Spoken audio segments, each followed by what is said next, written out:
히브리서 11장 6절입니다. 히브리서 11장 6절입니다.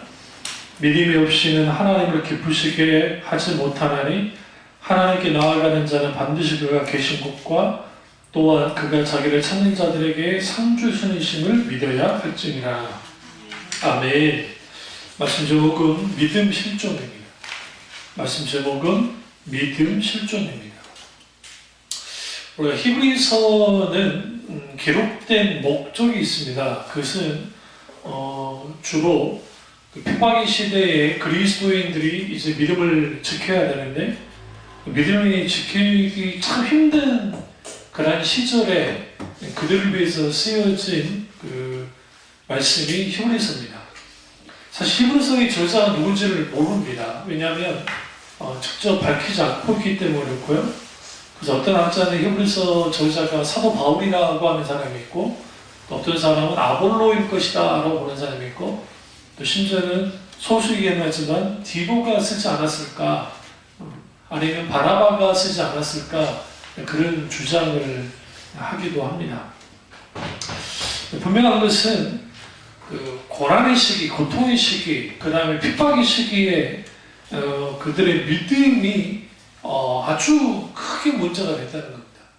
그러니까 믿음이 실종되어지는 그 시대에 우리는 이렇게 생각해요. 핍박을 많이 받고 그리고 고난과 역경이 있으면 믿음이 실종될 것이다. 실제로 믿음이 실종되기도 합니다. 그럼에도 불구하고 그에 못지않게 평화의 시기, 소위 말하는 예수 믿는다고 해서 핍박이 전혀 없는 그러한 시기일 때에 오히려 믿음이 실종되어지는 것을 보게 되어집니다. 사탄이 우리에게 가장 중요시하는 게 뭐냐면 신자 안에 있는 믿음입니다. 그 믿음을 말살시키는 거예요. 그런데 놀라운 것은 히브리서 11장에서 믿음이 실종될 만한 상황과 환경이죠. 그런데 그들이 어떻게 했어요? 정금 같은 믿음을 지켰을 뿐만 아니라 세상과 당당히 맞서 싸워서 승리했다는 겁니다. 이게 아주 중요합니다. 문제는 믿음이 실종되는 겁니다. 그러니까 그 믿음이 실종되어지면 곧바로 일어나는 현상이 뭐냐면 그 믿음의 안목이 사라집니다. 그리고 믿음의 해석이 전혀 이제 있지는 않습니다. 그러다 보면 인간적인 계산과 방법 그리고 세상적인 방식을 이제 따라가는 것이죠. 원래 한국 교회에서 그 믿음을 어떤 식으로 이해했냐면 뭔가 하나님이 나를 통해서 혹은 누군가를 통해서 어떤 신비로운 역사를 할 것이다 라는 믿음을 말합니다. 그게 틀렸다는 게 아닙니다. 그 믿음 분명하게 있고 또 그 믿음 아주 중요합니다. 그래서 한국 교회 교인들의 독특한 신앙 형태 중에 하나는 뭐냐면 체험적인 믿음이에요. 체험을 아주 강조해요. 그래서 이제 흔히 이런 말이죠. 한참 하나님의 놀라운 역사가 많이 나타날 때 너 불 받았냐? 너 불 받은 경험이 있냐? 너 방언 받아봤냐? 맞아요. 그런 말들 많이 들어보셨을 거예요. 그럼 이제 불 받았냐고 하는 무슨 말이냐면 기도하다가 막 뜨거운 불들이 막 있어 봤냐? 어떤 뭐 방언이 막 터져나더냐? 그걸 통해서 이제 아주 믿음 좋은 사람이라고 이제 여겨주는 그런 분위기 속에 한국 교회가 자랐고 실제로 지금까지 그런 것들이 영향을 끼치고 있습니다. 근데 그건 엄밀히 말하면 믿음이라 할 수는 없고 소위 말하는 그러니까 세상 관점으로는 종교적 체험이고 이제 성경적인 용어로 말하면 은사 체험인 거예요. 혹은 성령의 기름 부음에 대한 체험을 한 겁니다. 그럼 그런 체험들이 우리 신앙을 얼마만큼 강화시켜 주는가? 아주 그 분위기 속에 있을 때는 강력합니다. 굉장히. 그리고 뭔가 기적이 나타나고 뭔가 이적과 역사가 나타나면 실제로 아주 강력한 믿음이 있는 것처럼 나타납니다. 그러니까 보여집니다. 근데 여러분 오늘 히브리서 11장 딱 보세요. 딱 보시면 히브리서 11장에 나오는 믿음의 사람들의 믿음의 발자취를 보시면 그렇게 놀라운 기적들이 그렇게 많이 보이지 않아요. 좀 이상하지 않으세요? 모세만 해도 우리 보시면 23절 가보세요. 11장 23절. 믿음으로 모세가 났을 때 하면서 24절. 믿음으로 모세는 장성하여 바로의 공주의 아들이라 칭함받기를 거절하고 하면서 도리어 하나님의 백성과 함께 고난받기를 잠시 죄악의 날을 누리는 것보다 더 좋아하고 그리스도를 위하여 받는 수고를 애굽의 모든 보화보다 더 큰 점을 여겼으니 이는 상 주심을 바라봅니다. 그럼 여기서 우리가 이제 성경을 읽을 때 조심해야 될 게 26절에 그리스도를 위하여에 우리는 좀 조심해야 돼요. 왜냐하면 모세 시대에 그러니까 창세기 3장 16절이 원시로움이라는 표현을 쓰는데 이제 오실 메시아에 대한 예언이 되어 있긴 있지만 구체적으로 그게 뭔지는 잘 몰랐어요. 모세 시대에도 나와 같은 선지자라는 표현을 주님이 이제 후에 하시거든요. 그러니까 모세와 같은 선지자, 모세 자신도 나와 같은 선지자를 하나님 보낼 거다라고 말하거든요. 그게 이제 결국은 그리스도와 관계가 있거든요. 근데 그가 완벽하게 소위 말하는 계시가 보여지지는 않았어요. 그러니까 모세 시대까지만 해도 아직 오실 예수 그리스도에 대한 명확함이 그렇게 있지는 않았고 좀 이제 그림자적으로 그렇게 보여졌단 말이죠. 근데 이 히브리서 기자가 구약을 해석하면서 그리스도를 위하여 받는 수고를 라는 표현을 썼어요. 그러니까 여러분 믿음 실종에서 가장 큰 문제는 뭐냐면 많은 사람들이 자기들의 종교적인 분위기, 무슨 어떤 기도 응답, 어떤 역사 나타남, 막 으쌰으쌰 하는 거, 그러면 그게 믿음이 좋을 것 같이, 실제 내가 믿음이 좋은 것 같아요. 그리고 분위기 속에 같이 그렇게 있어요. 그래서 고난 닥쳤을 때가 문제예요. 내가 기도했던 기도가 응답이 되지 않는 거야. 이거 환장할 일이죠. 아주 힘든 일이잖아요. 그뿐입니까? 내가 어떤 일을 하는데도 뭐가 되지 않아요. 오늘 속에 보시면 이게 다 고난받았다는 말을 계속해요. 이런 고난받았고 저런 고난을 받았다. 이렇게 기다려만 했다. 하나님 역사하실 때까지 기다려만 했다. 무엇으로? 믿음으로. 그걸로 끝나지 않습니다. 물론 이 33절에 믿음으로 나라들을 이기고 의를 행하기도 하고 약속을 받기도 하고 사자의 불을 틀어막고 불의세를 멸하고 칼날을 피하기도 하고 열악한 가운데 강하게 되고 전쟁이 용감하게 되어 이방 사람들의 죄를 물리치기도 하는 놀라운 기적의 역사가 나타났지만 그에 못지않게 모두 있었어요. 보시면 36절 또 어떤 이들은 조롱과 채찍질 뿐만 아니라 결박과 옥에 갇히는 시련도 받았으며 돌로 치는 것과 톱으로 켜는 것과 시험과 칼로 죽임을 당하고 양과 염소의 가죽을 입고 유리하며 궁핍과 환난과 학대를 받았으니 39절 보세요. 이 사람들은 다 모두 믿음으로 말미암아 증거를 받았으나 믿음으로 말미암는 증거를 받았다고. 아직 약속은 뭐 하지 않았다 했어요? 받지 못했다라고 말해요. 그 약속을 받지 못했던 사람들이 믿음이 실종될 만한 상황 속에서 믿음을 가졌다고요. 그러니까 우리 이렇게 생각해요. 그 33절과 34절 같은 이러한 놀라운 역사가 나타나면 우리가 믿음이 실종될 이유가 없잖아요. 얼마나 신납니까? 사자의 불을 틀어막고 견고한 진들을 파하고 나라를 이기고 놀라운 하나님의 기적의 역사가 나타나면 얼마나 신나게. 그러니까 그 안에서는 아주 소위 말하는 믿음의 사람인 것처럼 보인다는 거죠. 그런데 우리가 아셔야 되는 게 가짜일수록 자기들 속에 나타난 일들을 과대 포장해서 선전해요. 그러니까 자기들의 전도지나 무슨 소식지나 그런데 와봐라 이러면 이제 조영규 목사님 여의도 순복음교회를 벤치마킹해서 이저기가 똑같이 만민 중앙 회본가 뭔가를 내가지고 그 뒤에 보시면 다 이른병이 고침받았고 저른병이 고침받았고 다 고침받았고 믿는 자에게는 능치 못함이 없고 하면서 막 그걸로 막 그런다. 그리고 그들의 소위 집회 분위기, 예배라고 할 수는 없고 그들이 집회 분위기를 보세요. 아주 거기에 막 천사가 날아다니고 뭐가 날아다닙니다. 뭐가 어떻게 됐습니다 하면서 막 한단 말이에요. 거기에 막 초자연적인 기적의 역사 나타나는 것 같아요. 그러니까 그들이 으쌰으쌰 하면서 아주 거기에 믿음이 아주 막 대단한 것처럼 한단 말이에요. 근데 왜 그런 분위기를 조장할까요? 그 조장하는 이유는 뭐냐면 눈에 보여준 듯한 그런 것들이 있어야 사람들은 뭐하냐면 아주 강력한 믿음을 갖는 것처럼 느껴져요. 그러니까 로드스 목사님도 간증에 대해서 아주 회의적이었는데요. 간증. 마틴 로드스 목사님도 간증에 대해서 아주 회의적이었어요. 그 이유는 뭐냐면 한국교회 공공하게 일어나고 있는 게 간증이에요. 그 유명인들의 간증. 앞에 와서 간증을 해요. 좋은 의미로는 이거예요.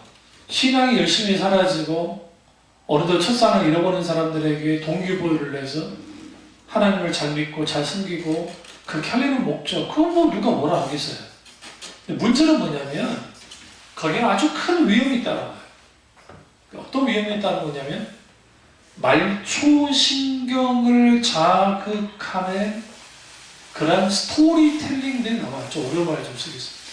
이 말은 무슨 말이냐면 대부분의 간증에 초청하는 사람들은 파란만장한 스토리를, 이야기를 갖고 있는 사람들이에요. 그러니까 그 파란만장한 이야기만 쭉 들어도 뭐예요? 사람들이 이미 마음이 열려요. 야, 저 양반은 나보다 더 정말 힘들었구나. 근데 저런데도 예수님을 믿는단 말이에요. 그것도 대부분 간증하면 어떤 사람을 생각해요? 믿음 좋은 사람을 생각하잖아요. 간증까지 하는 저런 사람이 되는 거야? 그런 거죠.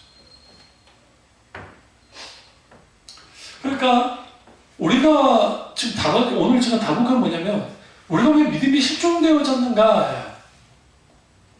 근데 그 믿음이 실종되는 가장 근본적인 원인은 첫 번째 원인은 하나님과 친밀한 교제가 무너져서 그렇고 두 번째는 하나님과 친밀한 교제가 무너지면 곧바로 무너지는 게 신앙의 본질이 무너져요. 하나님을 알고 살아가는 것이 불가능하게 돼요. 당연히 하나님의 음성을 듣지 못하겠죠. 듣지 못해요. 그럼 세 번째는 뭐겠어요? 하나님의 친밀한 교제가 무너졌어요? 그 다음에 신앙의 본질이 이제는 깨져요? 세 번째가 뭐냐면 우리가 그토록 중요시 여겼던 은혜의 수단들이 다 뒤주로 밀려나요. 믿음이 실종됩니다. 그래서 급격하게 나타나는 게 뭐냐면 예배에 대한 식상함이에요. 예배가 지겨운 거예요. 그러니까 결국은 예배 견디기를 하는 거예요. 예배 견디기. 근데 왜 그러면 예배 견디기를 하기까지 교회에 나와서 예배를 드리느냐? 그런데 어릴 때부터 들은 건 있고 그리고 신앙생활 해온 게 있기 때문에 그래도 주일 송수만은 해야 된다는 인식을 갖고 있는 사람들이 있어요. 그런 사람들은 예배 견디기까지는 해요. 그 대신 더 이상 이것도 아니고 저것도 아닌 상황이 있고 그것마저도 무너지는 사람들이 이제는 교회에 주일 송수 팍팍 빼먹고 놀러 다니고 그런 사람들이 있고 어쩌다 한 번씩 얼굴 들이미는 사람들이 나타나고 또 그러다가 이게 좀 더 이제 또 미끄러지면 이제 아예 교회를 떠나는 거죠. 교회를. 그러니까 이 믿음 실종의 원인은 대부분의 한국교회 교인들이 이렇게 생각해요. 내가 기도생활을 과거보다 잘 안 하고 예배에 더 참여를 잘 안 하고 내가 뭔가 말씀을 읽는데 열심히 하지 않았기 때문에 내 믿음이 실종됐다 생각해요. 내 믿음이 약해졌다 생각해요. 그거는 물론 원인일 수는 있는데 근본적인 원인은 아니에요. 근본적인 원인은 뭐냐면 하나님과 나와의 관계 속에서 문제가 생기는 거예요. 왜 그러냐면 믿음은 인간 스스로에게 있지 않아요. 그래서 하나님이 선물이라는 표현을 두 가지를 가지고 말씀하세요. 하나는 아주 크게는 세 가지. 하나는 은혜가 선물이고 은사도 선물입니다. 그러나 또 하나 있는 게 뭐냐면 믿음 또한 선물이에요. 왜 그러냐면 아담과의 타락 이후에 인간이 전적으로 타락했기 때문에 하나님을 믿을 수 있는, 잘 들으세요? 믿을 수 있는 타락한 본성으로 자기 스스로 하나님을 믿을 수 있는 가능성이 제로예요. 아니 물론 웨슬레안이나 알미니안주의자나 그러니까 지금 성결교, 감리교 그런 분들은 그렇지 않다고 주장할지 모르지만 믿음은 우리로부터 나올 수가 없어요. 물론 그 의지적 작용에 대해서는 저는 부인하지는 않습니다. 그럼에도 불구하고 그 믿음은 누구로부터 주어지는 거예요? 하나님입니다. 하나님을 통해서 믿음이 주어집니다. 어차피 히브리서 바로 뒷장 가보세요. 12장을 가보시면 2절을 볼게요.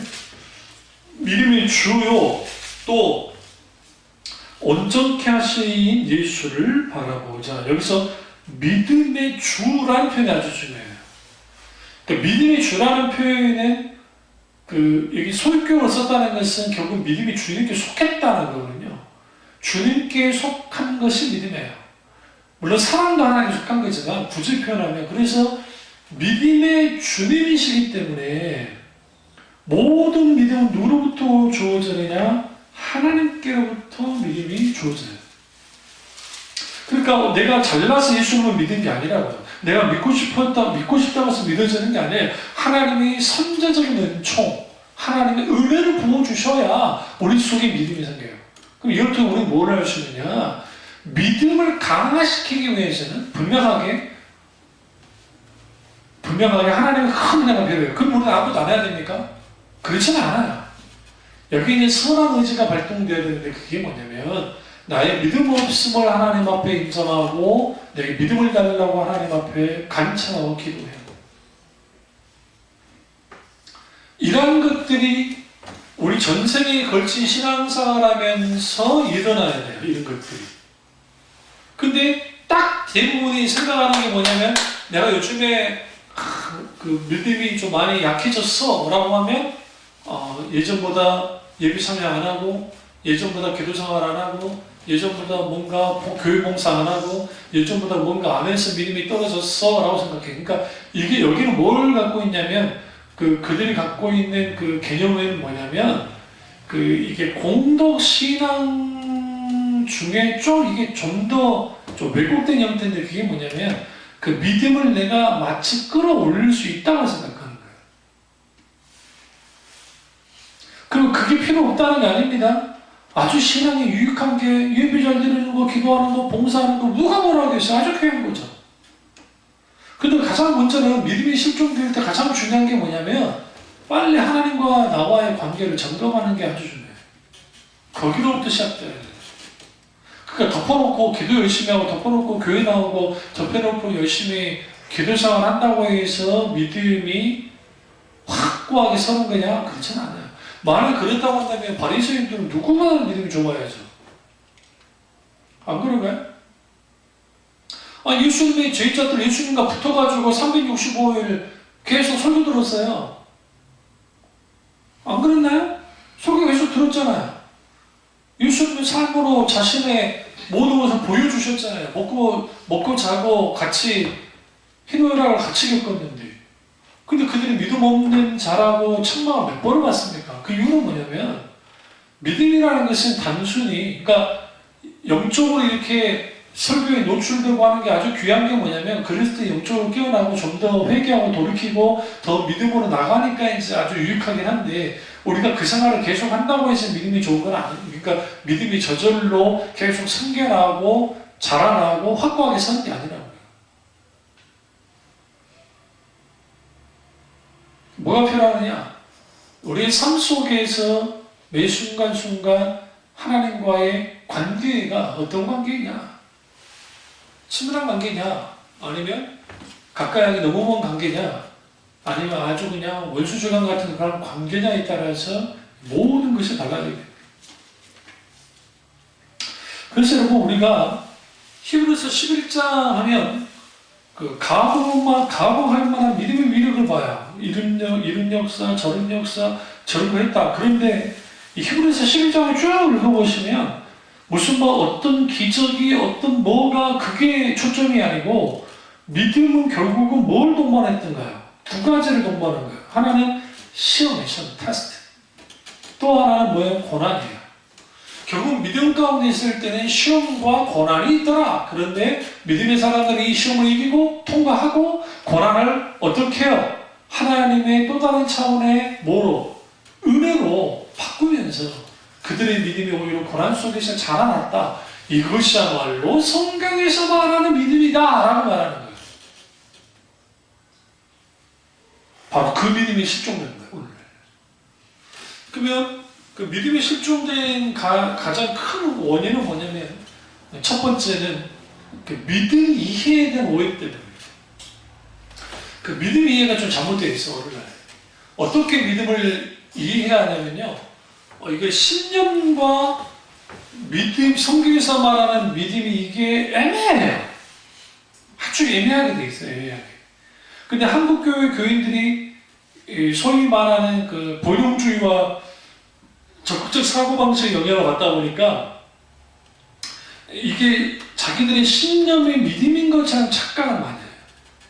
그 대표적인 게 덮어놓고 믿으라는 거죠. 믿어라. 네가 믿으면 된다. 그래서 이제 우리가 이제 이 부분을 무엇으로 할 수 있냐면, 헨리 브레카이 목사님 책 가운데 하나님을 경험하는 삶이라는 책에서 여호와 일이라고 하는 편이 나와요. 근데 거기에서 이제 쭉 글을 읽어보시면 뭘 할 수 있냐면,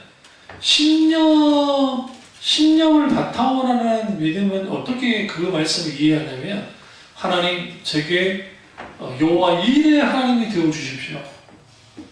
그리고 이 하나님이 이제 아브라함에게 그렇게 공급하시고 예비하신 하나님 나타난 것 때문에 내게 나타나셔서 내가 그 믿음을 갖기를 원합니다. 주여 내게 뭘 주셔서 여호와 일의 하나님을 믿는 믿음을 주시옵소서. 주여 믿습니다. 주여 내게 이 믿음을 주옵소서. 주님 어떤 상황이고 이제는 정말 하나님이 여호와 일의 믿음을 가지고 신앙생활하기 싸우니 주여 내게 믿음을 주옵소서. 내게 믿음을 주옵소서. 나는 그 믿음을 가졌다. 나는 믿음을 가졌다. 그래 나는 여호와 일의 믿음을 가졌다. 내 영혼아 여호와의 믿음을 가질지어다 라고 한단 말이에요.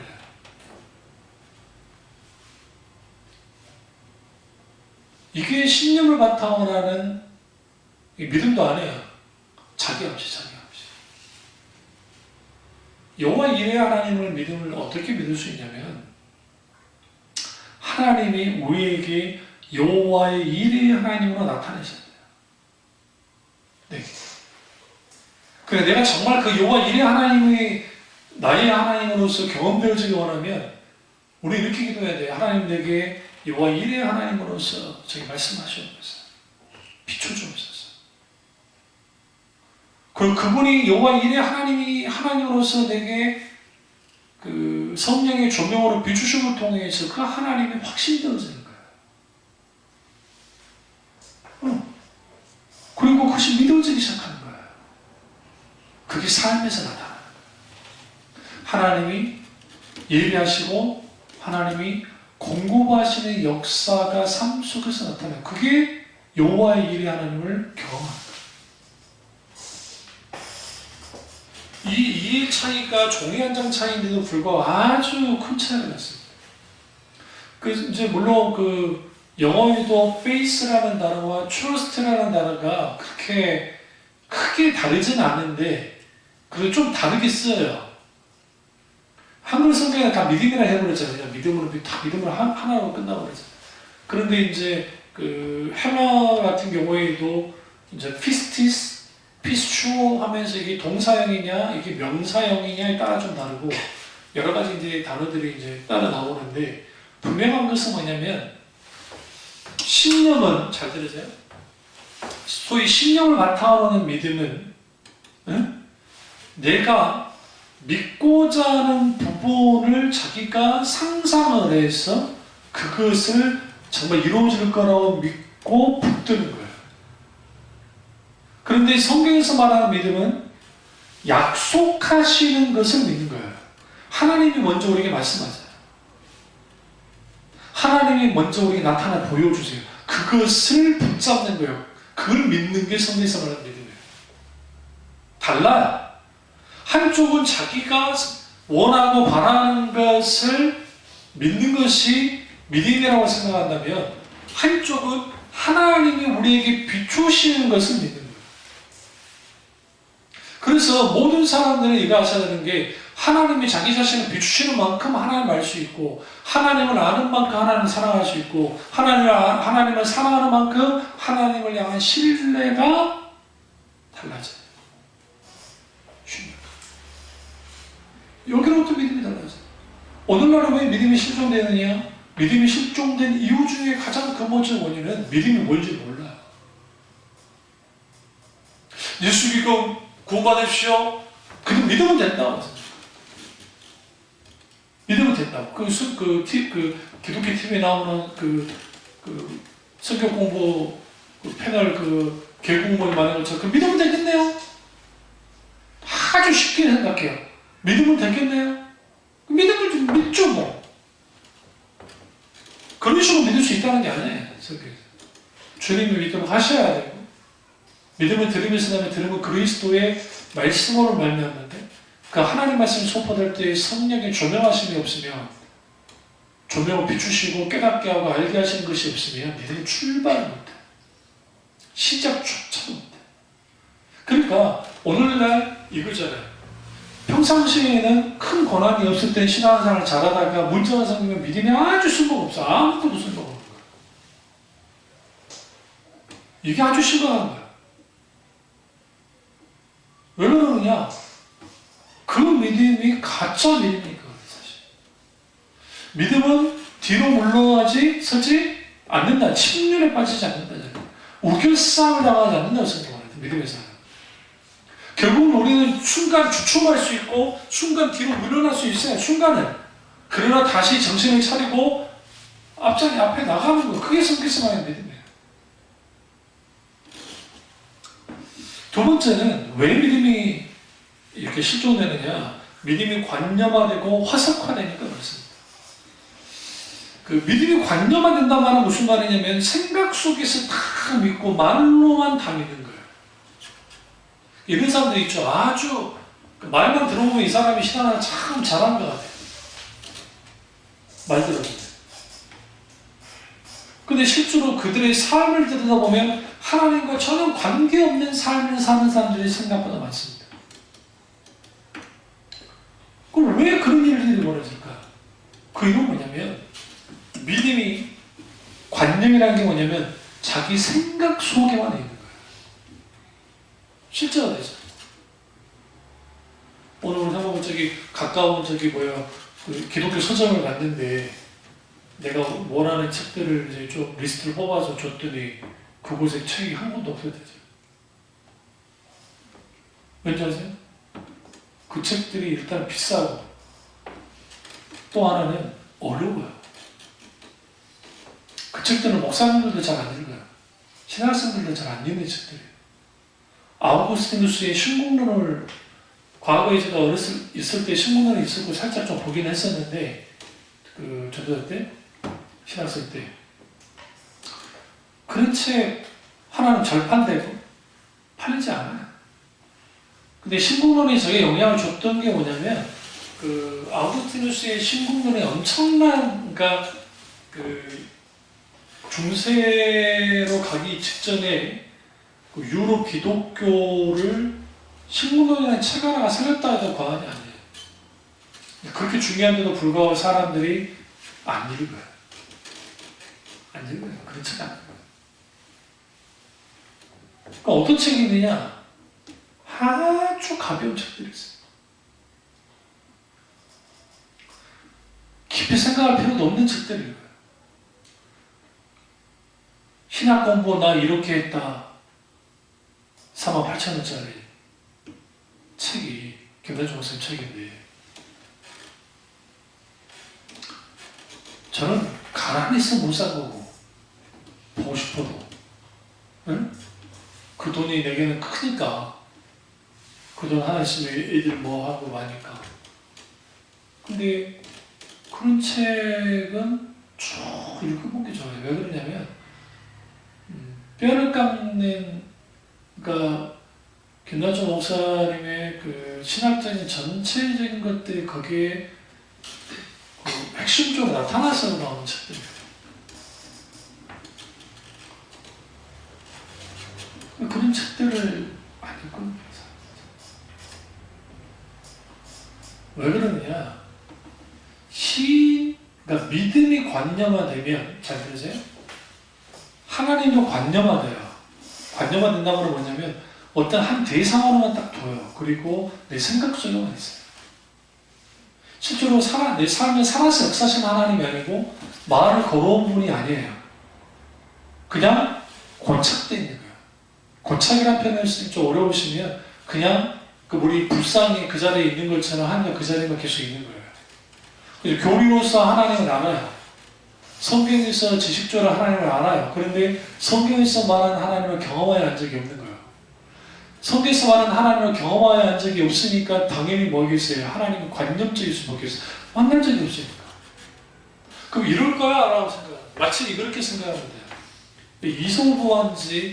이소부원가요? 그 인도의 뭐 이야기인지 모르지만 어떤 시각 장애인이 이제 코끼리가 하도 궁금해가지고 장애인들을 오게 한 거예요.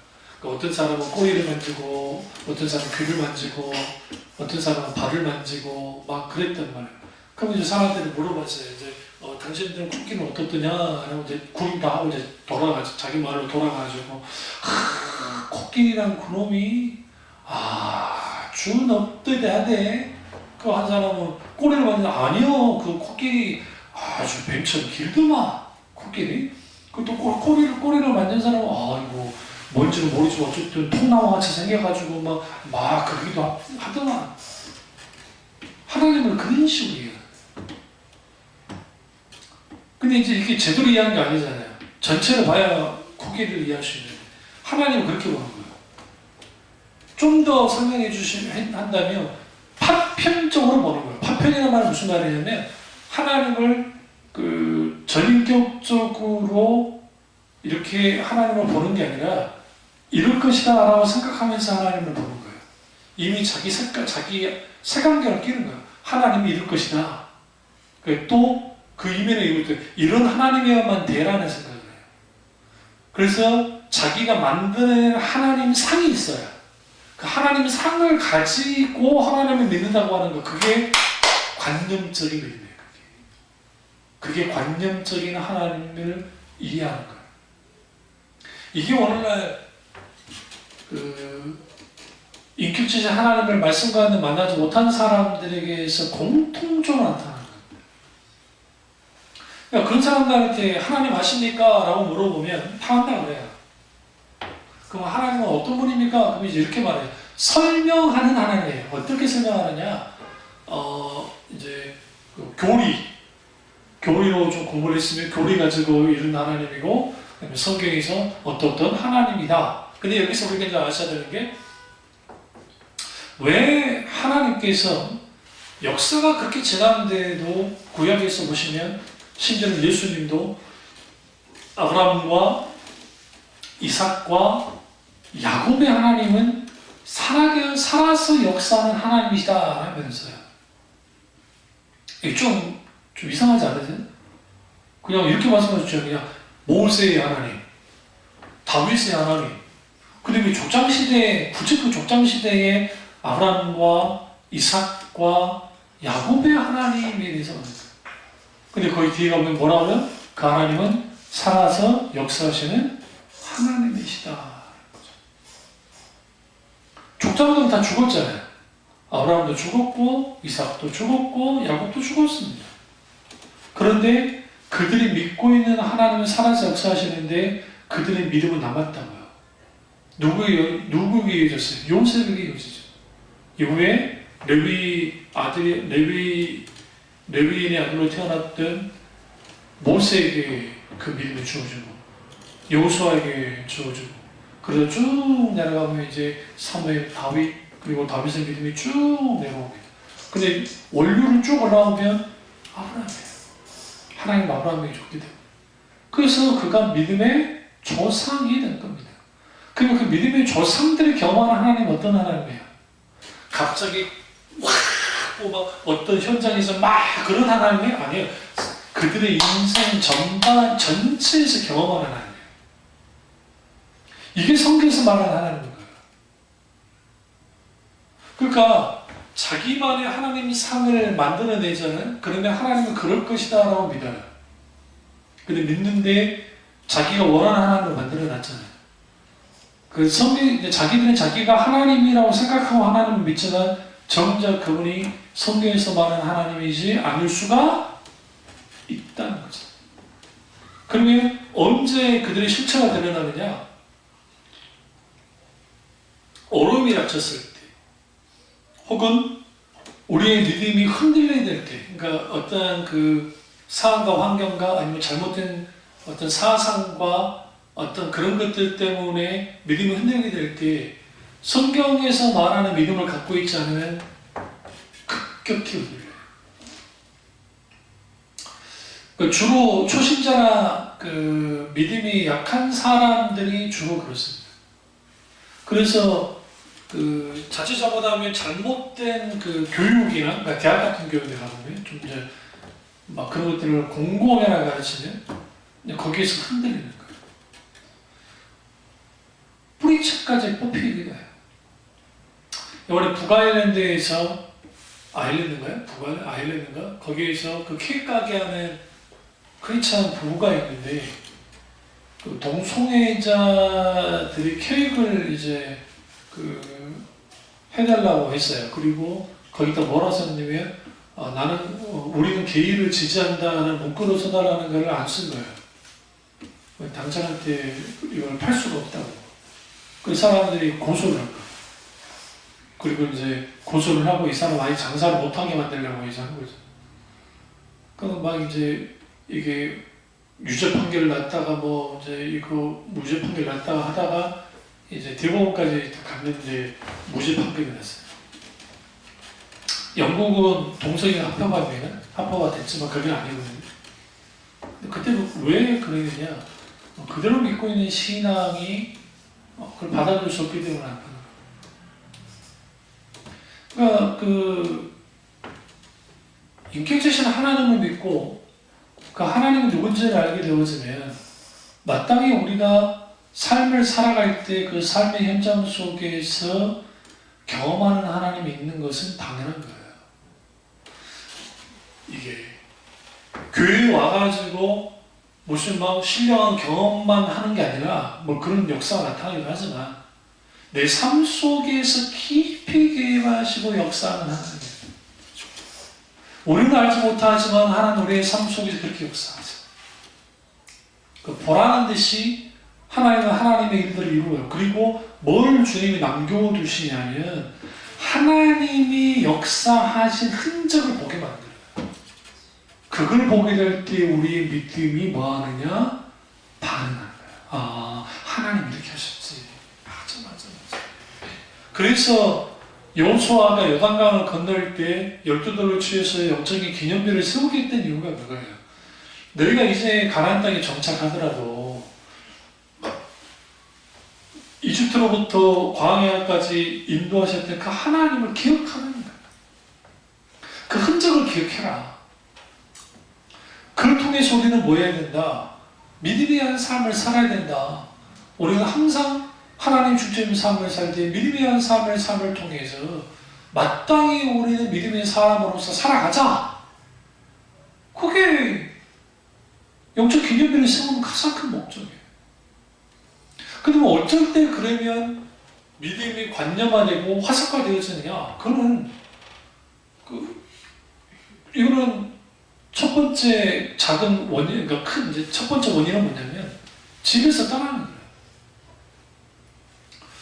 말씀에서 떠나면 신앙은 관념화되고 뭐가 되어야 되느냐? 그 화석화돼. 화석화된다는 돌처럼 딱딱해야 되잖아요. 화석화는 게 완전히 딱딱한 게 아니라 이게 돌도 아니고 바위도 아닌 상태가 되는 거예요. 그래서 이거 탁 하면 탁 이렇게 손으로 딱 잡으면 부러지고 날아가는 게 굉장히 화석화거든요. 근데 그게 뭐냐면 진리의 말씀은 왜 중요하느냐? 우리는 신앙생활하면서 하나님의 말씀의 빛이 우리에게 비춰지는 경우들이 많아요. 그 말씀이 내게 비춰져서 나를 다시 한번 계속 흔들고 각성시켜서 내가 다시 믿음의 자리로 돌아가는 일들이 일어나야 된단 말이에요. 근데 진리로부터 떠나버리면 더 이상 하나님의 말씀에 영향을 받지 않기 때문에 성경에서 말하는 하나님보다는 자기가 원하는 하나님을 추구하게 되고 당연히 하나님은 관념적이 돼요. 그리고 그 결과물은 뭐냐면 신앙이 화석화되는 거예요. 겉모양 그럴듯해요.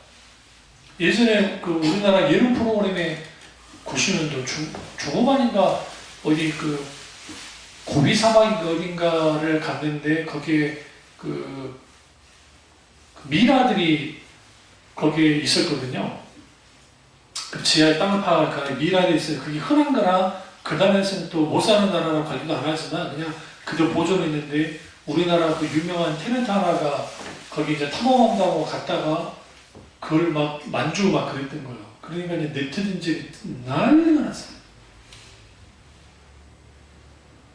수천 년 동안 그 자리에 그대로 있는 것을 그 나라 사람들은 안 만져요. 왜냐면 그걸 만지면 큰 재앙이 임한다고 생각이 안 만지는데 그 사람은 이제 뭐 카메라 잘 나오게 하겠다 막 하긴 했지만 그런 거예요. 근데 그게 조금 잘못되면 무슨 일이 벌어져요? 부서질 수 있어요. 쉽게 부서져요. 믿음이 화석화되면 쉽게 부서집니다. 산만조각. 이러한 게 오늘날 공공연하게 나타납니다.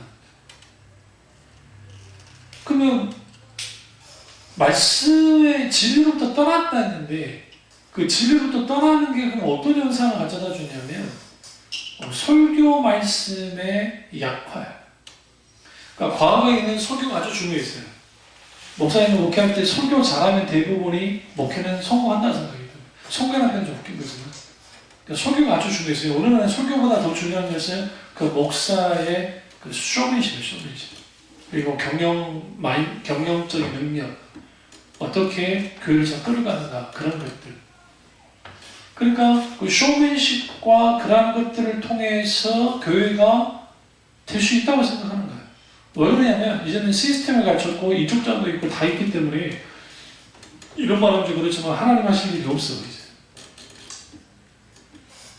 그들 생각은 그렇진 않겠지만 실제로 그들의 행동과 하는 걸 본 거예요. 그래서 수많은 프로그램이 성령님의 인도와 역사하심보다 앞서 나가고 그러다 보니까 이제는 설교는 뒷전으로 밀려나요.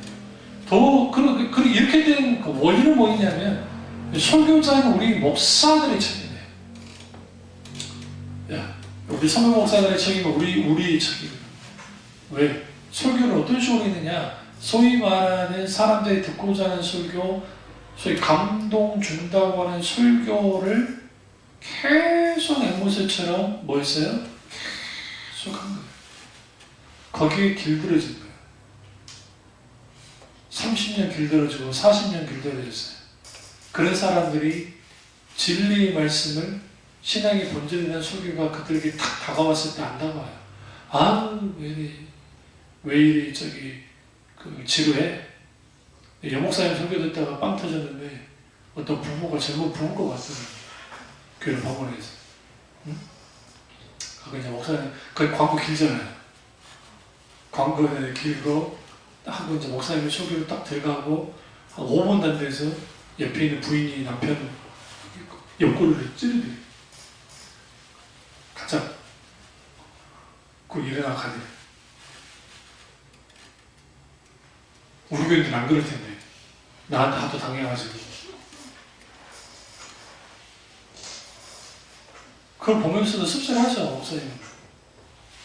왜 그런지 아세요? 그들이 생각했던 교회가 아닌 거예요. 자기들이 생각하는 교회는 어떤 교회냐면 신나고 즐겁고 위로해주고 감동주고 아주 막 그런 거예요. 근데 막상 어머니가 설교 메시지가 아주 좀 딱딱한 것 같고 경직된 것 같고 뭐 그런 것 같거든요. 보고서 보시면 예수님의 설교가 아주 위트가 있긴 한데 예수님의 설교가 그렇다고 해서 막 그게 쉬운 설교느냐? 그렇잖아요. 예수님의 제자들이 말씀이 어렵도다 어떻게 이해하셨냐 그러잖아요. 대표적인 게 씨 뿌리는 비유도 이해 못했어요. 내게 밭에 뿌리는 비유. 근데 그 이해 못해서 예수님 후에 해석해주고 저를 비유로서 말씀하셨죠. 이해되지 못한 것도 있었다고 들리고 있었어요. 그리고 산상수훈 보시면 마태복음 5장 1절부터 8장 1절까지를 보시면 거기에 나오는 설교 내용이 결코 만만치 않은 내용들이에요. 오늘날의 시대에 그 메시지를 그대로 있는 그대로 선포하고 하면 쫓겨나는 목사님들이 꽤 많을걸요. 자기들 섬기는 교회에서. 왜요? 두루뭉실한 솜사탕 복음을 양들에게 많이 먹여놨기 때문에 본연의 말씀의 맛이 있는 것을 내놓으면 이게 시답지 않는 거예요. 맛이 있는 거예요. 맛이. 아무리 음식을 못해도 다 아무개를 집어 이으면 웬만한 맛은 낸다며요. 응? 마법의 가루 맛다시, 다시다보다 더 강력한 맛다시가 뭔가, 응?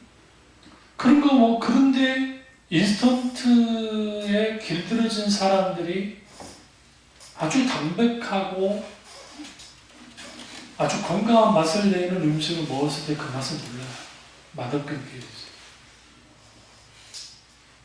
오늘날 우리가 하나님의 말씀, 설교에 약화된 목사님들이 첫 번째 사실상 책임이 있고, 두 번째는 그런 설교에 길들여진 양들에게 혼자인 거예요. 분별하지 못하기 때문에. 그러다 보니까 그런 양들이 후에 이제 많은 힘을 갖게 되잖아요. 집단이 되고 하니까. 그러니까 이제 뭘 요구하느냐? 이제 그런 설교하기를 요구하는 거예요. 돌아가신 오카나 목사님이 말씀하셨던 것처럼 장로님들 눈치 보느라 설교 못했더니 장로를 하나님 용서해달라고 그렇게 울면서 회개하신 적이 있어요. 은퇴하신다. 그 어른이 울 때 나도 울었어요. 그 생방송으로 막 한국교회 회개운동 하면서 할 때, 그때 나도 울었어요. 그 모습 보면서. 나이 드신 목사님이 우시는 게 너무 가여워서 울고, 또 하나는 한국교회가 그래도 제자 훈련이라고 그렇게 몸부림쳤던 목사님 교회가 그 정도인데 다른 게 어느 정도겠어요? 말할 것도 없지. 가슴 아파서 안 울었을 것 같아요. 그러니까 오늘날 그런 일들이 이제는 악순환이 되는 거예요. 그런 목사들이 나타나서 스타가 되고, 소위 쇼맨십하고 하는 사람들이 스타가 되고, 거기에 양산되는 교인들이 세력을 모으고, 그런 것처럼 그 사람들이 착각하는 게 어떤 착각을 하냐면 많이 모이고 많이 가지고 뭐 하면 그게 진리라고 생각해요. 예레미야 시대에 예레미야는 그의 말씀을 들었던 사람이 10명 정도밖에 안 되는데 전 세계의 사역 가운데 그의 대척점에 있었던 그 시대의 큰 선지자라고 하는 사람이 있었는데 그 사람의 한마디에 수백만이 어마어마한 숫자가 움직여지는, 결국은 하나님 앞에서 누가 옳았는가? 숫자 없으면 옳았다는 게 아니라 진리의 말씀 선포했던 예레미야가 옳았던 거예요. 그래서 성경에 이런 표현이 많이 나오죠. 귀 있는 자는 성령이 하시는 말씀을 들을지어다. 오늘 믿음이 실종되는 가장 근본적인 마지막 이유를 이제 말씀드리겠습니다. 시간이 없으니까. 그 이유는 뭐냐면 들을 귀가 닫혔기 때문에. 귀가 닫힌 거야. 왜 귀가 닫혔느냐? 자기들이 듣고자 하는 바를 말하면 듣겠는데 그게 아니니까 닫히기도 했고, 또 하나는 오늘날은 이제는 적극적 사고방식, 본영의 신앙 이런 것들이 차고 넘치다 보니까 이제는 이게 별게 아닌 거예요. 옛날에는 신나고 좋았는데 이제 들어보니까 그 내용이 그 내용이에요. 오히려 누가 더 잘해요? 동월 김용옥 씨라든지, 응? 그걸 되게 말이지 하면서 막 욕해가면서 그러고, 또 방송에 나오는 달변가적인 사람들 있잖아요. 그 강연 잘하시는 분들, 그런 분들보다 못한 거예요. 보면 그분들은 그래도 저도 공부를 하도 많이 했기 때문에 공부 많이 한 걸로 웃기고 막 울리고 하지만 그게 뭔가 남는 걸 주거든요. 그리고 명확하게 제시해주거든요. 이 사람들은 스피칭을 다 하는 분들이기 때문에 명확하게 뭔가를 딱 줘요. 그게 하하호호예요. 카톨릭에도 그런 신부가 하나 있어요. 무슨 막 농장하는 막 하면서 신부가 하나 있는데 그 신부가 돌아다니면서 막 웃기면서 울렸다가 하면서 막 해요. 근데 그 양반이 하고 있는 방법이 뭐냐면 그 심리학과 상담하게 사는 걸 그 사람이 아주 달변가지기로 하니까 천주교 신앙과 결합을 시켜서 그것을 거. 그러니까 나이든 또 나이 젊은 뭐 사람이든 상관없이 거기서 하하호 하면서 근데 정작 그 사람은 자유주의 신학이에요. 창세기 1장부터 11장까지는 전설, 설하나 믿는 사람이란 말이에요. 아니 카톨릭이 다 그러니까 원래는 자유주의 신학이라고 그렇게. 근데 그런 모습이 누구에게 되느냐? 한국교회 교인들에게도 있다는 거예요. 어쩌다 한번 제가 불교 방송 보다가 그 스님들 중에 고승이라고 하는 분들의 뭐라고 그래 설법인데 설법을 듣다가 깜짝 놀랄 때 있어요. 계속 듣진 않지만 뭔지 아세요? 아주 깊이 말하는. 근데 재밌는 게 뭔지 아세요? 카메라가 비춰주죠. 반 이상이 졸고 있어요. 너무 웃겨요. 아주 재밌게 하는 또 스님들 계세요. 근데 아주 깊이 인간 내면에 대해서 저거 공부 많이 하셨다는 게 드러나요. 그리고 오늘날 신앙의 현장 가벼움이 있게 되는 가장 근본적인 원인은 뭐냐면 이제는 이 들을 귀가 닫힌 시대가 되니까 들어도 듣지 못하고 보아도 못하고 도저히 깨달지 못하는 시대. 말씀, 설교 말씀은 넘쳐나는데 말씀이 기간하는 시대가 되버렸다. 말씀이 기간하는 기근 상태에 빠지다 보니까 이제 무슨 일이 벌어졌냐면 이제는 더 이상 깊이 있는 말씀보다는 내가 필요로 하는 설교 말씀을 원하는 거예요.